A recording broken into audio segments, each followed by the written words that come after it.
بسم اللہ الرحمن الرحیم۔ السلام علیکم محترم سامعین اور عزیز طلبہ کرام، امید کرتا ہوں کہ آپ تمام احباب خیر و عافیت سے ہوں گے۔ آج کا ہمارا سبق نمبر 81 ہے، جس میں ہم پڑھیں گے الفعل اللازم والفعل المتعدی، کہ فعل لازم کیا ہوتا ہے اور فعل متعدی کا کیا عمل ہوتا ہے۔ فعل لازم اسے کہتے ہیں جو صرف اور صرف فاعل کو چاہتا ہے، یعنی بات مکمل ہو جاتی ہے فعل اور فاعل سے۔ لیکن فعل متعدی وہ فعل کہلاتا ہے جو متعدی مفعول بہ کو چاہتا ہے، یعنی وہ فعل جو مفعول بہ کو بھی چاہتا ہے، بات صرف اور صرف فعل اور فاعل سے مکمل نہیں ہوتی۔ مثال کے طور پر میں یہاں پر کہتا ہوں فعل لازم کی مثال نام زیدن، بالکل ٹھیک ہے، نام فعل ہے، زیدن اس کا فاعل ہے، زید سو گیا، بات ختم ہو گئی۔ لیکن اگر ہم یہاں پر کہیں شربا زیدن، زید نے پیا، اب آپ سوچیں گے کیا پیا، کس چیز کو پیا، چائے پی، پانی پیا، شربت پیا، تو اس طرح مفعول بہ کو یہ فعل چاہتا ہے شریبا، تو شریبا فعل متعدی ہے، اور ناما یا نامو سونا یہ کیا ہے، فعل لازم ہے۔ تو آئیے اس سبق کو ہم سمجھ لیتے ہیں۔ بسم اللہ الرحمن الرحیم، الفعل اللازم والفعل المتعدی۔ اسی میں بھی آپ سمجھ لیں، لازم یعنی لازم، اپنی جگہ کو لازم پکڑے ہوئے، مزید آگے نہیں بڑھنا۔ متعدی یعنی تعدی کرنا، تجاوز کرنا، یعنی مفعول بہ کو چاہنا، ٹھیک ہے۔ الامثلہ، تفتح الزہر، پھول کھل گیا یا پھول کھل گیا، ٹھیک ہے۔ تفتح کھل جانا یا کھل جانا، الزہر پھول۔ ثار الغبار، غبار جسے ہم اس کو اردو میں بھی غبار کہتے ہیں، تو ثار بمعنی اڑ جانا یا پھیل جانا یا منتشر ہو جانا، ٹھیک ہے۔ جب ہوا چلتی ہے تیز ہوا تو غبار اڑ جاتا ہے، تو ثار الغبار۔ فاض النہر، نہر جو پانی بہتا ہے، جب پانی بڑھ جاتا ہے تو ہم کہتے ہیں کہ یعنی پانی بھر آنا، زیادہ ہو جانا کسی بھی نہر میں۔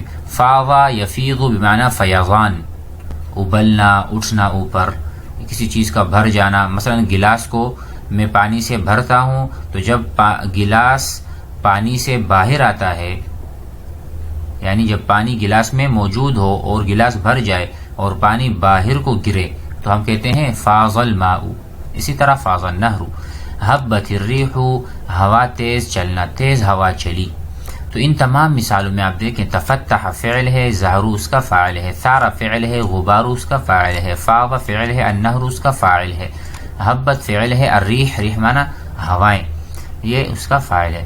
تو یہاں پر اگر ہم اس جملے کو ترجمہ کرتے ہیں تو بات مکمل ہے، کمپلیٹ ہے، مزید کسی چیز کی ضرورت نہیں ہے۔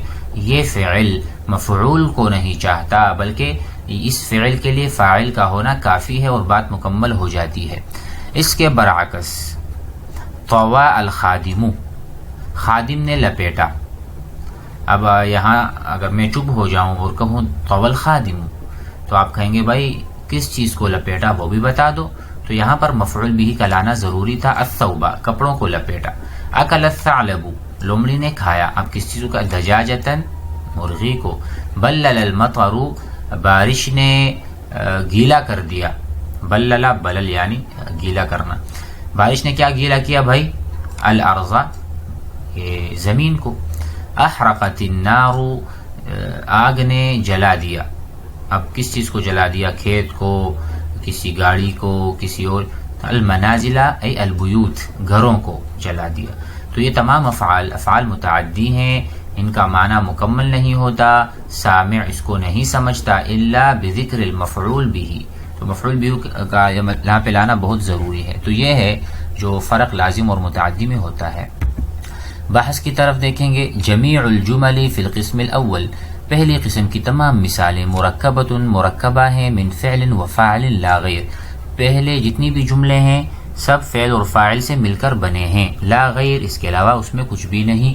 وجمیعها فی القسم الثانی، اور وہ تمام مثالیں جو دوسری قسم میں ہیں، یہ والی احرقت النار المنازل، مرکبۃ مرکبہ ہے ای مشتملۃ علی فعل و فاعل و مفعول به ولو حاول انسان اگر ایک انسان کوشش کرے ان یضیف کہ اضافہ کرے الی کل جملۃ ہر جملے میں من جمل القسم الاولی پہلی قسم کی مثال اگر یہاں کوئی انسان یہ کوشش کرتا ہے کہ اس میں کوئی لفظ یا کوئی کلمہ بڑھا دے ای مفعولا به کو لے آئے حتی تصیر الجمل فی القسمین متشابہہ تاکہ پہلی قسم کی مثالیں اور دوسری قسم کی مثالیں یہ ایک جیسی ہو جائیں متشابہہ ہو جائیں برابر ہو جائیں کلمات کے اعتبار سے لوجدہ تو وہ انسان اس کا جو یہ کوشش کرنا ہے یہ بیکار ہے کیونکہ لوجدہ وہ پائے گا ان ذالک غیر مستطاع کہ یہ غیر ممکن ہے یہ قدرت میں نہیں ہے یہ انسان کی قدرت میں نہیں ہے اور اس کا فائدہ بھی نہیں ہے لأن الافعال کیونکہ افعال جو ہیں فی القسم الاولی پہلی قسم کی مثالوں میں قاصرۃ